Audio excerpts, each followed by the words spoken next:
দর্শক, অনেক শুভেচ্ছা জানাচ্ছি চ্যানেল আইতে দেশ এবং দেশের বাইরে থেকে যারা আমাদের সাথে যুক্ত হয়েছেন। এই মুহূর্তে দেখছেন প্রতিদিনের আয়োজন ইউসিবি টু দ্য পয়েন্ট, সাথে আছি আমি সামন্তা ইসলাম। দর্শক, বিরোধী দলীয় জোট বারবারই অভিযোগ করছে দেশের আইন শৃঙ্খলা পরিস্থিতি ঠিক নেই এবং সেই সাথে জনগণের নিরাপত্তাও হুমকিতে রয়েছে।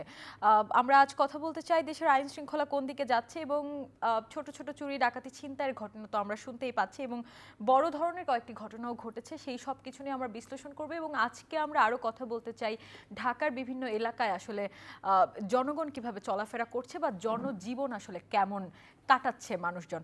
আমাদের সাথে দুজন অতিথি আছেন ব্যারিস্টার ওমর সাদাত, সভাপতি গুলশান সোসাইটি। স্বাগত জানাচ্ছি আপনাকে, ধন্যবাদ সময় দেওয়ার জন্য। আছেন অ্যাডভোকেট হুমায়রা নূর, যুগ্ম সদস্য সচিব এনসিপি। আপনাকেও স্বাগত জানাচ্ছি, অনেক ধন্যবাদ সময় দেওয়ার জন্য।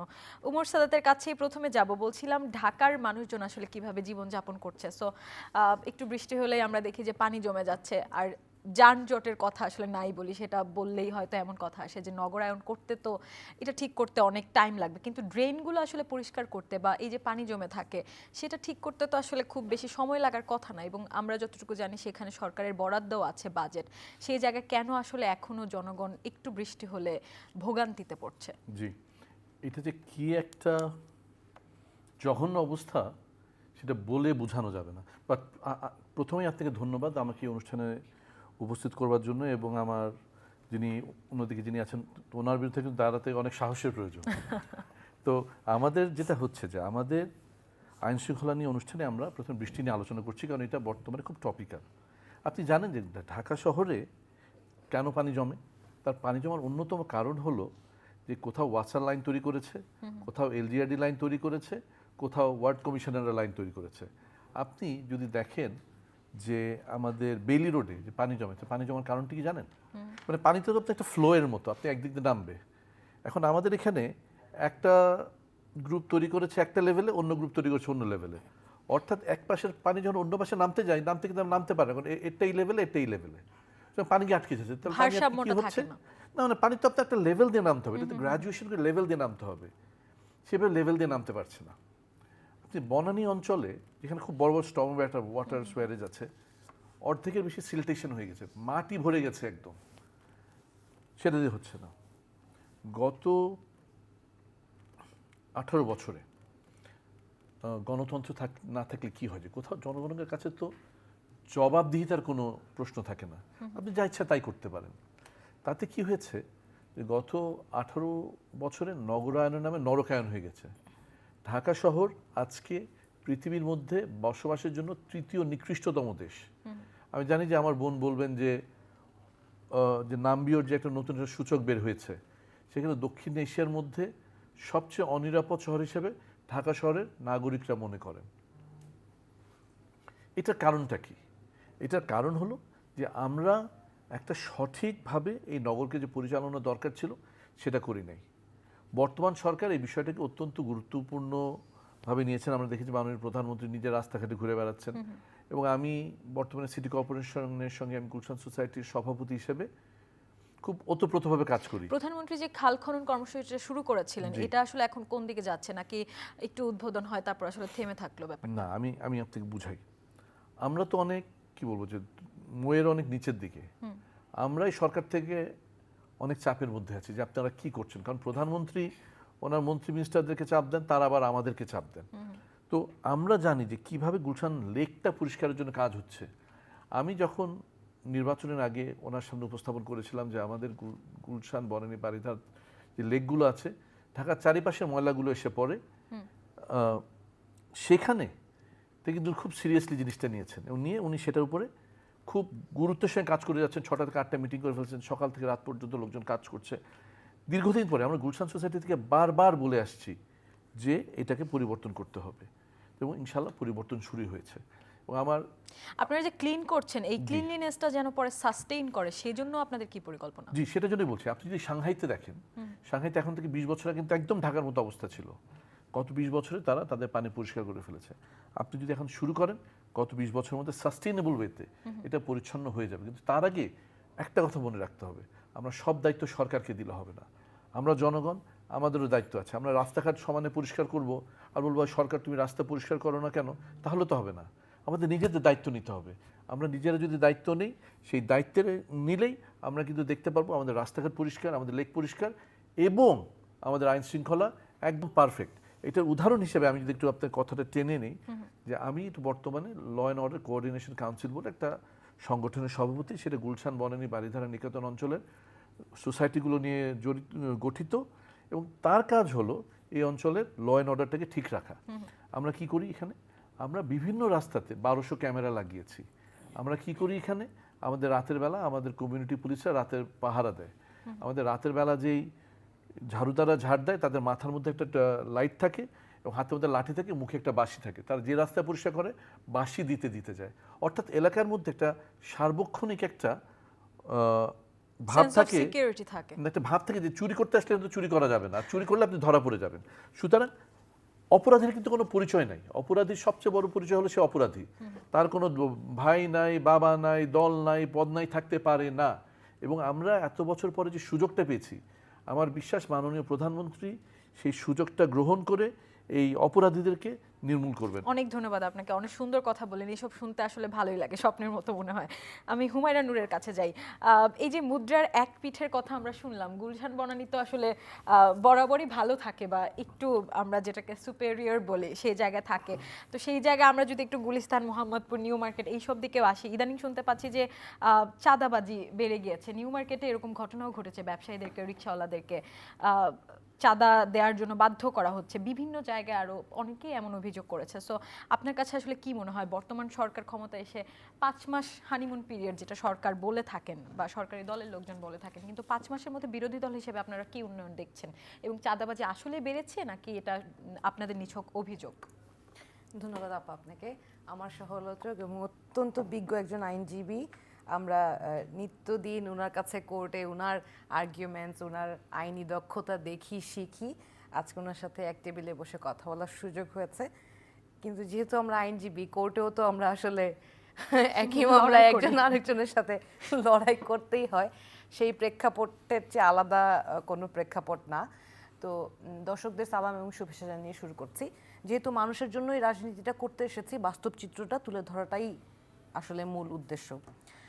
গুলশান বনানীর মানুষ সবচেয়ে বেশি আমাকে অবাক করেছে প্রথমে যখন আমি দেখেছি যে ভোটের ব্যবধান মাননীয় সরকার প্রধানের সাথে জামাতে ইসলামের যেই প্রার্থী তার ভোটের ব্যবধান মাত্র 5,000। আমি আসলে বেশ অবাক হয়েছি যে গুলশানে থাকা মানুষের মানসিকতার অবস্থানটা কি, এইটাও একটা অ্যাসেসমেন্ট, যে মনে হচ্ছে আরেকটু ধাক্কা দিলেই হয়তো এই আসনে ওনারা জামাতকেই জিতিয়ে দিতেন। যা হোক, তো সেই জায়গা থেকে গুলশান এবং বনানী এই এরিয়াটা তো পশ এরিয়া, বড় লোকরা ছাড়া এই এরিয়া কেউ থাকতে পারে না, করাইল বস্তি ছাড়া। তো এই এরিয়া সবসময় যেহেতু কূটনীতিবিদরা ওখানে থাকেন, আমার প্রধানমন্ত্রী ওখানে থাকেন, এটা সবচেয়ে বেশি সারা বাংলাদেশের মধ্যে সবচেয়ে বেশি সিকিউর, সবচেয়ে বেশি ফ্যাসিলিটেটেড এরিয়াই হবে, এটাই স্বাভাবিক।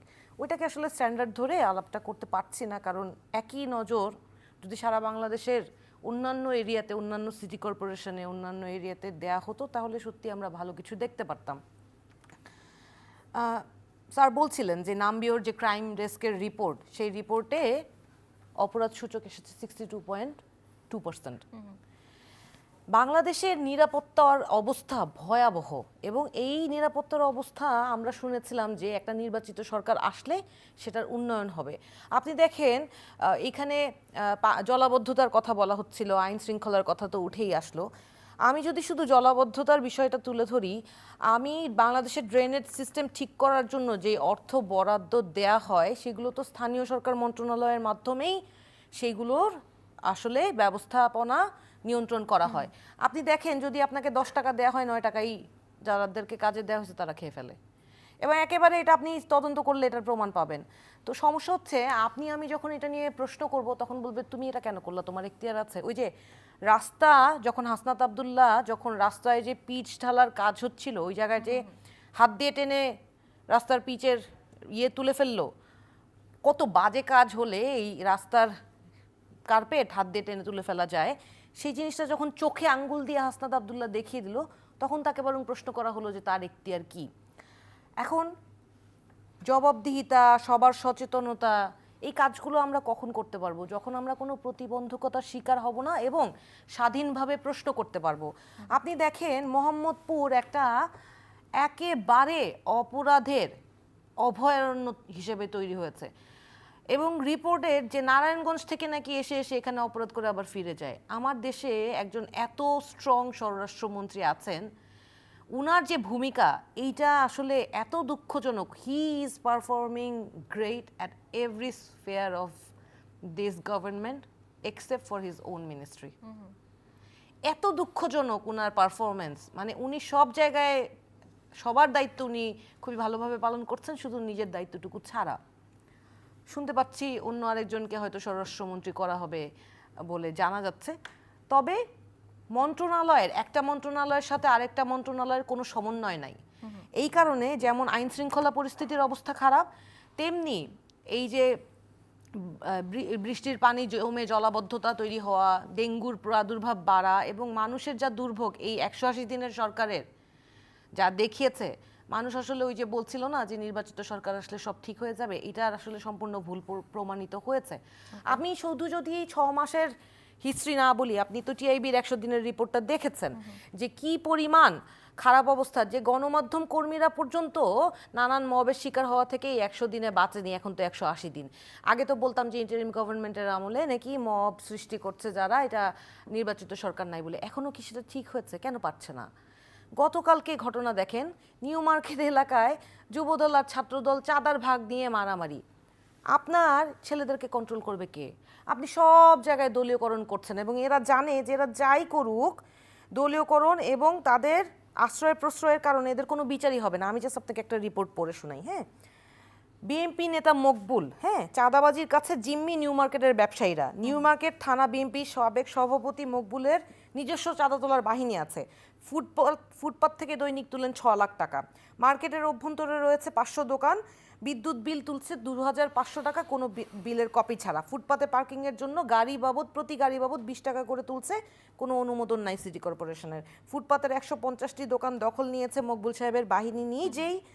মাসিক ভাড়া 20,000 থেকে অগ্রিম আবার নেওয়া হচ্ছে 3 লাখ টাকা করে। পুরো নিউ মার্কেটে 850 জন হকার, যাদের প্রত্যেকের মাসিক 15 থেকে 20,000 টাকা করে চাঁদা দিতে হয়। এটা শুধু নিউ মার্কেট এরিয়ার কথা বললাম, সারা ঢাকা শহরের অবস্থা একই রকম। আপনি আপনার রাজনৈতিক কর্মীদেরকে পালবেন জনগণের দুর্ভোগের বিনিময়ে। আমি আমার পকেটের পয়সা খরচ করে আপনার বিলাসী জীবন, আপনার কর্মী পালার জন্য আমার পকেটের পয়সা দিব? এই যে আমার নিত্য প্রয়োজনীয় জিনিসের দাম বাড়ছে, ভোগ্যপণ্য হাত দিয়ে ছোঁয়া যাচ্ছে না, বিদ্যুৎ নাই, অথচ আপনি দেখেন আমার নিজের বাসার, আমি একদম বিলের কপি সাথে করে নিয়ে এসে বলতে পারবো, একটা মাসে আমার কারেন্ট, সারা বছর আমার ইলেকট্রিসিটি কনজাম্পশন যা হয়েছে তাতে করে সর্বোচ্চ বিল এসেছিল গত বছরে, সারা বছরে 10,000 টাকা সর্বোচ্চ। জুন মাসে আমার বিল এসেছে 28,000 টাকা। আমি এই টাকা, বাড়তি টাকাটা কোথা থেকে দিব? আমি তো রেগুলার যে আমার যে নিত্যদিনের আয়ের তো একটা ব্যয়ের হিসেব আছে, আমি তো হারাম কামাই করি না, আমি তো চাঁদা তুলে খাই না, আমি এই টাকাটা কোথায় দিব? এখন এই প্রশ্নটা আপনি যদি করেন তাহলে দেখবেন ঝাঁপিয়ে পড়ে দলীয় কর্মীরা আমাকে ইনবক্সে কমেন্টে গালিগালাজ করবে। তা আমার অবাক লাগে যে এই বিলটা কি বিএনপি দলীয় কর্মীদেরকে দিতে হয় না, নাকি চাঁদার টাকা দিয়ে এই বিল অ্যাডজাস্ট করে নেন তারা, নাকি তাদের বিলই দিতে হয় না? শুনেছি ডিপিডিসির লোকেরা নাকি অনেকের বাসার মিটার মনের খুশি মতো মিটারের রিডিং বসিয়ে দেয়। এগুলো তদারকি করবেন কারা? ওনারা তো নীতি নির্ধারণী পর্যায়ে সুযোগ পান কথা বলার। ওনারা কি বলেছেন, জিজ্ঞেস করেছেন যে এই যে গুলশান এরিয়া ছাড়া সারা ঢাকা শহরের যে এই করুণ অবস্থা, এমন কি প্রশাসকের নিজস্ব কর্মী বাহিনী ওই যে মতিঝিল আইডিয়াল স্কুলের সামনে বসে চাঁদাবাজি করে? এগুলোর ভিডিও প্রতিবেদন আছে, আপনাদের টেলিভিশনেও দেখায়। এগুলোর প্রতিকার কি? বিদ্যুৎ বিভাগ কিন্তু বলেছে যে সেখানে গিয়ে বললে হয়তো তদন্ত করে তারা দেখবে। আমি তো প্রতিদিনই বলছি যে ভাই আসেন একটু দেখে যান আমার মিটারে কোনো সমস্যা আছে কিনা। আমার বাসায় আসে না, ধরেন আমার তো আপনাদের সাথে দু একবেলা কথা বলার কারণে ফোন করে আইনজীবী পরিচয় দিলেও ভদ্রলোকেরা যতটুকু ভদ্রভাবে কথা বলে সাধারণ মানুষের কাছে কতটুকু যায় ভাবেন। আমরা ওমর সাদাতের কাছে যাই এই জায়গা থেকে, বিএনপি বা ক্ষমতাসীন বর্তমান সরকারকে আসলেই তাহলে তাদের চেইন অফ কমান্ড সেটি পালন করতে ব্যর্থ হচ্ছে কিনা? আমরা আগে শুনতাম যে তৃণমূলে অনেক কিছু হয়, এক নেতা আরেক নেতার কথা শোনে না, এমনকি আসলে কেন্দ্রীয় পর্যায়ে এমন কিছু শুরু হচ্ছে, চাঁদাবাজি যতগুলো অভিযোগ শুনলেন, কি বলবেন? প্রথমেই আমার বোন আমাদের কোর্টের একজন অত্যন্ত খুব নামকরা লয়ার উনি হতে যাচ্ছেন, আমি বুঝতে পারছি না কথা শুনে, খুব অনল বর্ষী বলেন, আই কংগ্রেচুলেট ইউ, খুব ভালো বলেছেন। প্রত্যেকটা জাতির জীবনে একটা সময় আসে যখন জাতিটাকে পুরনো খোলস ফেলে নতুনভাবে বের হতে হয়। আমি মনে করি আমাদের বাংলাদেশের জীবনে এরকম একটা সময় এসছে। এই সুযোগটা বর্তমানে যারা ক্ষমতাসীন আছেন তাদেরকে নিতে হবে। তারা যদি ক্ষমতাটা, এই সুযোগটা নিতে ব্যর্থ হন, তাহলে কিন্তু কেবলমাত্র তারা ব্যর্থ হবে না, আমাদের জাতি ব্যর্থ হবে, আমাদের দেশ ব্যর্থ হবে। অর্থাৎ আমি কিন্তু আমার বক্তব্যে প্রথমেই বলেছি যে অপরাধী, একজন চাঁদাবাজ, তাদের কোনো দলের পরিচয় নাই, তার কোনো পদের পরিচয় নাই, তার কোনো ভাইয়ের পরিচয় কিন্তু নেই। দলের জন্য কিন্তু প্রশ্রয় ঠিকই পাচ্ছে না, এখন আপনাকে জিনিসটা, মানে আমি যেহেতু এটার সঙ্গে সকাল বিকাল এটা নিয়ে আমরা কাজ করছি, কিভাবে কাজ করছি, এই যে ওনারা যেসব যে হকারের কথা বলছেন, চাঁদাবাজির কথা বলছেন, ফুটপাথ থেকে টাকা উঠানোর কথা বলছেন, এটা তো গুলশানেও আছে। আমি আপনাকে বলি, গুলশানে তো এখন আমাদের সকাল বিকাল আমাদের বাসিন্দার বকা আমাদের শুনতে হয়। আমরা যখন বলি, সরকার কিন্তু আমাদের কাজে সাড়া দিচ্ছে, এবং আপনি দেখবেন যে আগামী 1.5 মাসের মধ্যে আমরা গুলশান থেকে হকার দূর করব। কিভাবে দূর করব?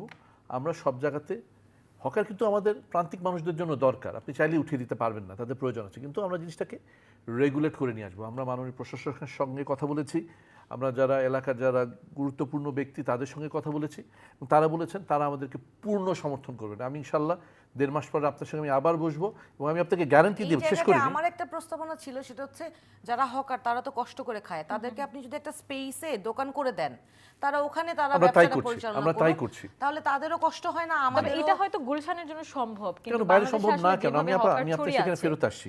মানে উনি যেটা বলে, মানে আমরা গুলশানকে একেবারে খুব সহজে আলাদা করে ফেলছি, ভাই আপনারা তো বড় লোকের জায়গা, কিন্তু নিরাপত্তা তো শুধু ভিআইপিদের জন্য না, মানে এই সুন্দর ফুটপাতে হাঁটার অধিকার তো শুধু ভিআইপিদের জন্য না।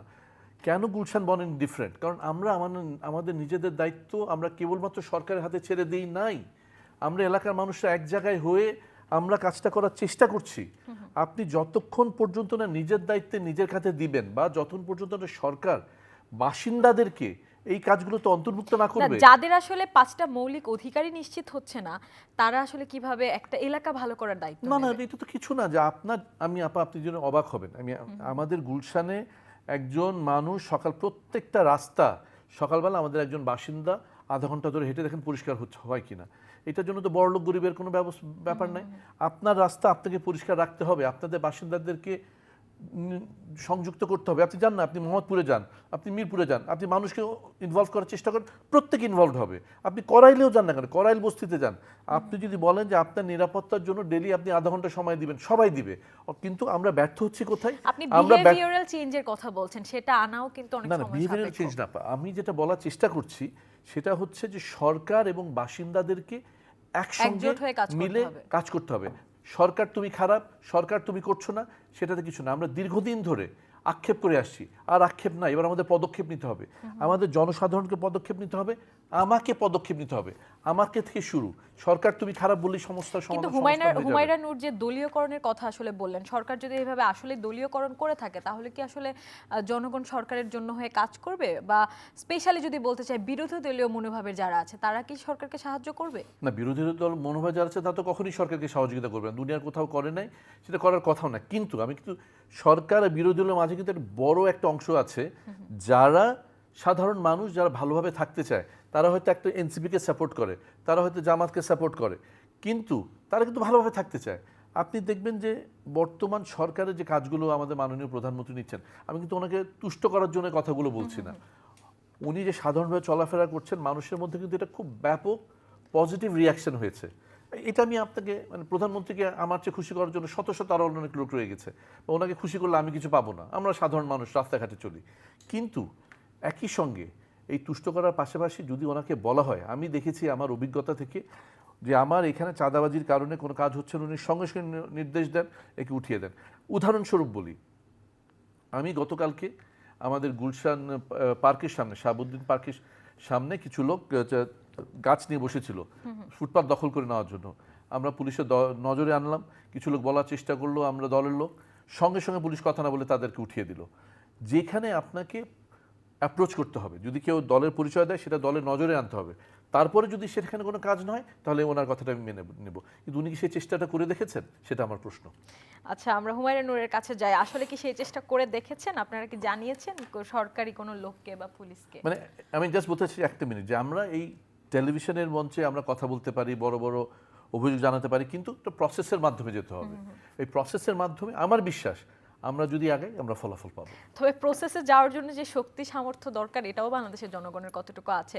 ওই যে যে একটা সংগঠিত হতে মামলা হবে। করতে গেলে আসলে মামলা কত তো করবেন না, হ্যাসেলের শিকার আমরা তো করতে মামলা হয়। করি না, আমরা এলাকার লোকজন সংগঠিত, আমরা গুলশানের মানুষজন সংগঠিত, বা আমরা যারা আছি আমাদের নেতৃত্বের দায়িত্বে আমরা মানুষকে সংগঠিত করি যেন আমাদের কথা ফেলতে না পারে। ওকে, হুমায়রা নূরের কাছে যায়। আসলে গুলশান বা বনানীর মতো আমরা যেসব এলাকার কথা বলছিলাম, মিরপুর, মোহাম্মদপুর, গুলিস্তান, এই এলাকাগুলোর মানুষগুলোর কি আসলে ওই জীবনের যে সুযোগগুলো সেগুলো আছে কিনা একতাবদ্ধ হয়ে কাজ করার বা সরকারকে সাহায্য করার?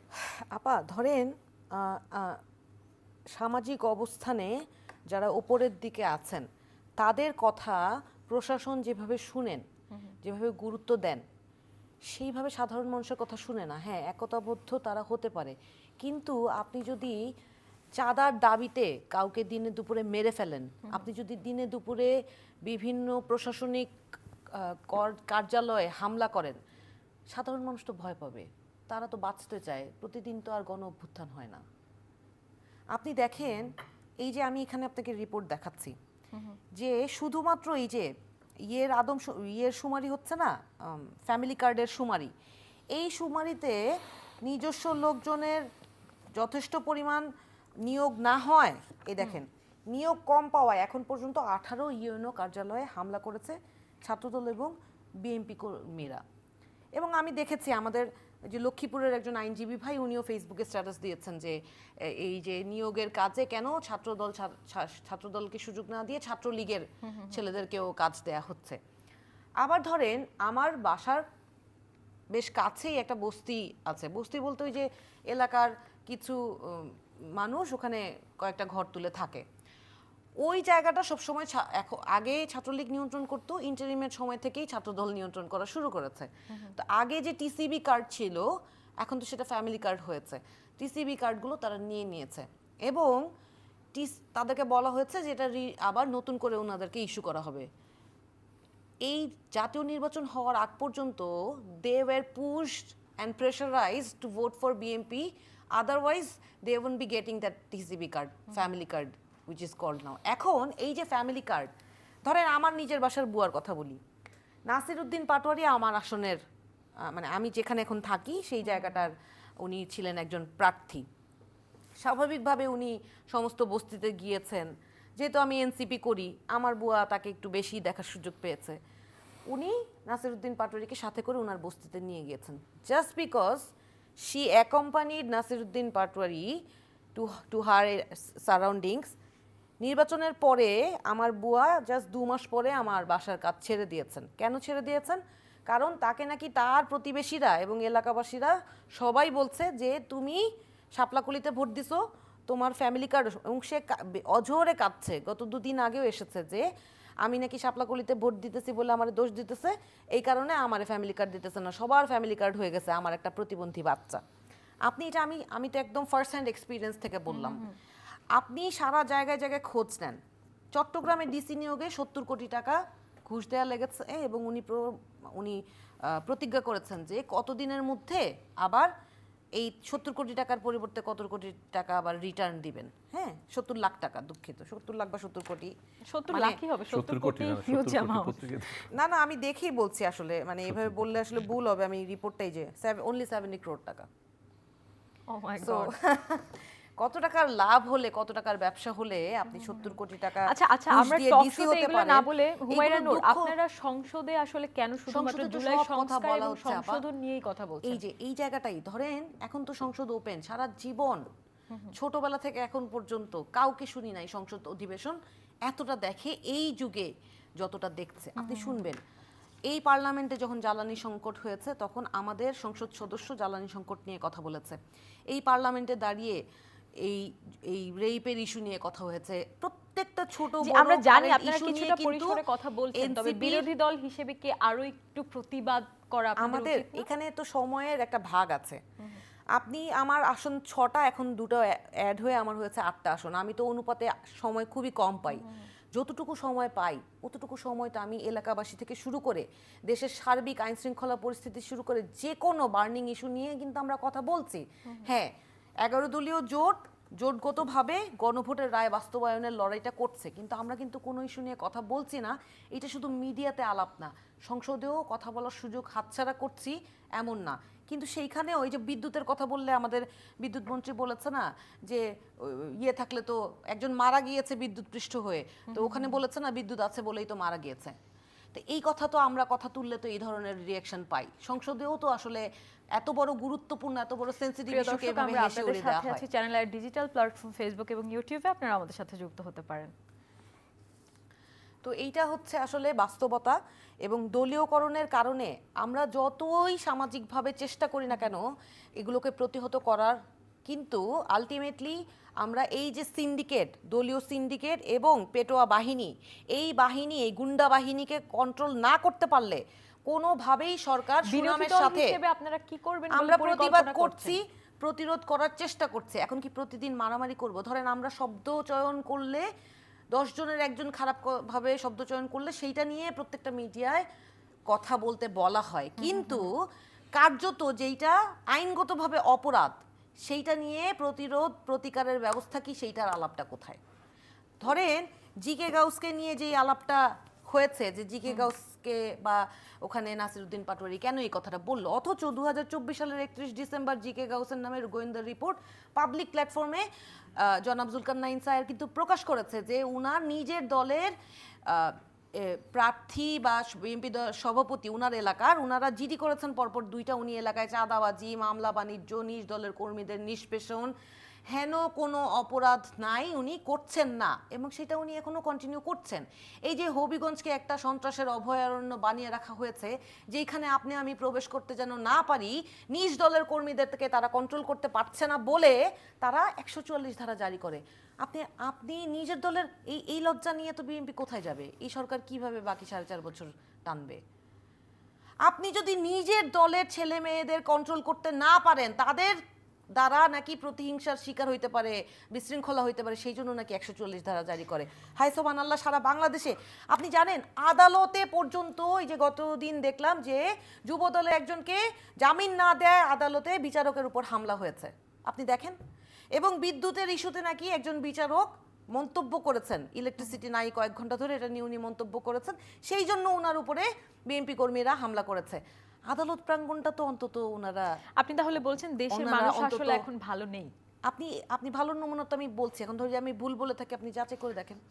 ওকে, আমরা অনেক কিভাবে- আমি ওনার একটু জবাব দিতে পারি? অনেক ধন্যবাদ। আমরা ব্যারিস্টার ওমর সাদাতকে দিয়ে শেষ করব, জবাবগুলি আমরা শুনি। আপনার কাছে কি মনে হয় যে দেশের মানুষ এখন ভালো আছে নতুন সরকারের আমলে? আগের চেয়ে ভালো আছে। ওকে, ওনারা যতটা খারাপ বলছেন, মানে একটা বিরোধী দলের দায়িত্ব কি, মানে আমরা তো একটা নতুন সময় এসেছি, বারবার যেটা বলার চেষ্টা করছি যে আমরা যে সময় এসেছি, সরকারের হাতেও যে সুযোগ, বিরোধী দলের হাতেও কিন্তু একই সুযোগ, তারা একটা গঠনমূলক বক্তব্য দিক। তো ওনারা যেটা করছেন, আমি একজন স্বাভাবিক মানুষ হিসেবে বলছি, কোনো রাজনৈতিক পক্ষ না নিয়ে, আপনারা যেভাবে গালাগালি করছেন মানুষ কিন্তু আপনাদের ভালোভাবে না না, দেখছে আমি না। গালাগালিটাকে অ্যাপ্রিশিয়েট করছি না, আমি আপনাকে আমি তো চেষ্টা করি ভালোভাবে জি, বলার। আপনি খুব সুন্দর করে বলছেন, বাট আমি যেটা বলছি যে আপনার কথাটা হয়তো অনেক কথা ভিড় হারিয়ে যাচ্ছে। আপনারা যদি ভালোভাবে গঠনমূলক মন্তব্য করেন, মানুষ নিশ্চয়ই সেটাকে ভালোভাবে নেবে, কিন্তু এই যদি গালাগালি করেন, আপনার তো আমার বিনীত অনুরোধ, তাহলে আপনাদের ভালো কথাগুলো কিন্তু গালাগালির ভিড়ে হারিয়ে যাবে, প্রথম কথা। দ্বিতীয় কথা হচ্ছে, এই মানে আমি বারবার যেটা বলার চেষ্টা করছি যে গুলশান বনানী বড়লোক জায়গা বলে তাদেরকে এক্সক্লুড করে দেওয়া খুব একটা সহজ চেষ্টা। বাট আমি যেটা বলতে চাইছি যে ঢাকা সিটিতে আপনি যদি আপনার জায়গায় থাকতাম, আমি কি বলতাম, আমি আপনার জায়গায় থাকলে বলতাম যে ঢাকাতে একটা সিটি সেফটি কাউন্সিল হতে হবে, সেখানে বিরোধী দলীয় লোক হতে হবে, স্কুলের টিচার থাকতে হবে, নারীদের থাকতে হবে, এবং ওয়ার্ড কাউন্সিলর থাকতে হবে, সবাইকে মিলে একটা সিটি সেফটি কাউন্সিল হবে, যে তার দায়িত্ব হবে যে এই কাজগুলো করবার। আপনি যদি সেটা যদি বলেন, এই গঠনমূলক বক্তব্যটা যদি আপনি সংসদে দেন, সরকারি দল করুক বা না করুক, আপনার কথা কিন্তু শুনতে বাধ্য হবে। আমার ব্যক্তিগত অভিজ্ঞতা এই সরকারের সময় যে মানুষের কথা এই 18 বছর পরে সবাই কিন্তু শুনছে। কেন শুনছে? কারণ তারা জানে যে সামনে আবার একটা নির্বাচনে দাঁড়াতে হবে। এটা হয়তো 4.5 বছর পরে হতে পারে। আবার আমাদের দেশে তো হঠাৎ করে নানা রকম পট পরিবর্তন হয়। সুতরাং বর্তমান সরকার কিন্তু সচেতন।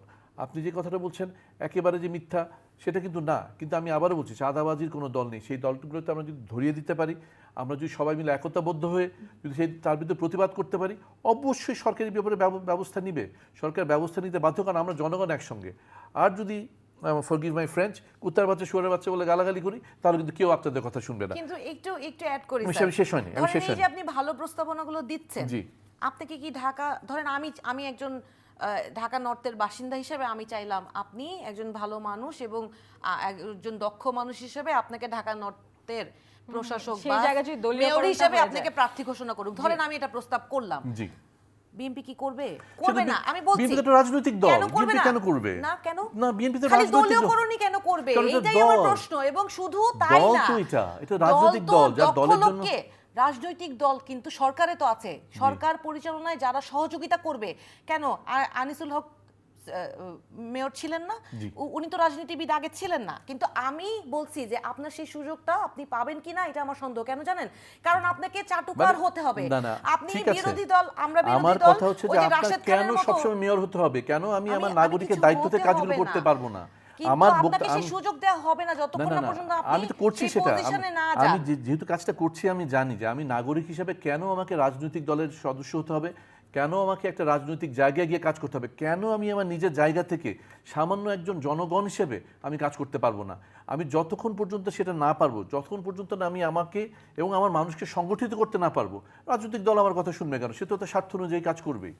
আমার দায়িত্ব হচ্ছে, আমার এবং আপনার দায়িত্ব হচ্ছে সেই সরকারকে কথা শোনানো, এবং কথা শোনাবার জন্যই আমাদের সংগঠিত হয়ে সুন্দরভাবে আমাদের গঠনমূলক প্রস্তাব দিতে হবে। একটা জাস্ট উদাহরণ দিয়ে বলি যে আমাদের বাংলাদেশের মধ্যে পুরো দেশটা স্যালিনিটিতে ভরে যাচ্ছে, লবণাক্ত হয়ে যাচ্ছে নদী নালা। আপনারা একবারও সংসদে বলেছেন, আপনারা একবারও বলেছেন যে বাংলাদেশ উপকূল থেকে 1.5 কিলোমিটার জায়গা পর্যন্ত ভেঙে চলে গেছে। We are losing a lot of land. আমরা, আপনার তো এনসিপিতে একটা নতুন ধরনের রাজনৈতিক দল, আমরা তো আপনাদের কাছে নতুন কথা শুনতে চাই। আপনি যদি পুরনো কথা বলেন তাহলে আমি আপনার কথা শুনবো কেন? আপনি কিন্তু খুব সুন্দর কথা বলেন, কিন্তু আপনাকে নতুন কথা বলতে হবে। আমি আপনার মতো একজন প্রথিতযশা আইনজীবী, একজন উদীয়মান আইনজীবীর কাছে কিন্তু অনেক নতুন কথা শুনতে চাই, দেশ বদলের কথা শুনতে চাই, শুধু খারাপ কথা শুনতে চাই না। যখনই আপনি দেশ গঠনের কথা বলবেন, সুন্দর কথা বলবেন, মানুষ আপনার কথা শুনবে এবং আপনি দেশ গঠনে একটা অ্যাক্টিভ ভূমিকা রাখতে পারবেন। জি, অনেক ধন্যবাদ ব্যারিস্টার একটু মোর্শেদা। জাস্ট এক লাইন অ্যাড করি, সেটা হচ্ছে আসলেই সত্যিকার অর্থেই কিন্তু নতুন কথাগুলোই বলতে চাই, কিন্তু পুরনো সিস্টেমের মধ্যে যে পুরনো সমস্যাগুলো বাসা বেঁধে আছে, যেগুলো অ্যামেন্ড করার জন্য, চেঞ্জ করার জন্য যেই সংস্কারগুলোর প্রস্তাবনা হয়েছিল, সেই যে গণভোটের রায় এসেছিল, সেইগুলো তো জনগণ মিলেই দিয়েছিল 70% ভোট। সেটাকে যখন সরকার নাকচ করে, আমরা তো ওইটুকুই সমাধান করার জন্য, ওই যে কোর প্রবলেমস, ওগুলো ওই জায়গাটাতেই আমরা আটকে আছি। আমরা আপনি পারবেন, আপনি ইউ আর ভেরি ট্যালেন্টেড, আপনি পারবেন, আমার বিশ্বাস। আপনি খালি বলা শুরু করেন। আমরা তো একসাথে কাজ করতে হবে। জি, অনেক সরকারকে ধন্যবাদ সহযোগিতা হুমায়ুন। করতে হবে, দলীয়করণ বন্ধ নিশ্চয়ই। করতে দর্শক হবে। যারা নিশ্চয়ই। ইউসিবি টু দ্য পয়েন্টের আয়োজনে এতক্ষণ আমাদের সাথে ছিলেন, আপনাদেরকেও ধন্যবাদ জানাচ্ছি। এবং আজকে আমাদের খুবই তাত্ত্বিক একটি আলোচনা হলো। আমরা ঢাকা শহর নিয়ে আলোচনা করলাম, আইন শৃঙ্খলা নিয়ে আলোচনা করলাম, এবং যে জায়গাটায় আসলে আমরা পৌঁছাতে পারলাম, সরকার চেষ্টা করছে এবং সেই সাথে বিরোধী দলেরও সরকারকে সহযোগিতা করতে হবে। এবং সবচেয়ে বড় কথা যেটি, জনগণ হিসেবে আমরা যদি সচেষ্ট হই, আমরা নিজেদের নিজ থেকে যদি পরিবর্তনটা শুরু করি, নিজে থেকে, পরিবার থেকে এবং সমাজ থেকে, সেই পরিবর্তন আসলে সম্ভব। পরিবর্তনের দিকে আমরা আগাবো, ভালো পরিবর্তনের দিকে, সেই প্রত্যাশায় ইউসিবি টু দ্য পয়েন্টের আয়োজন থেকে বিদায় নিচ্ছি।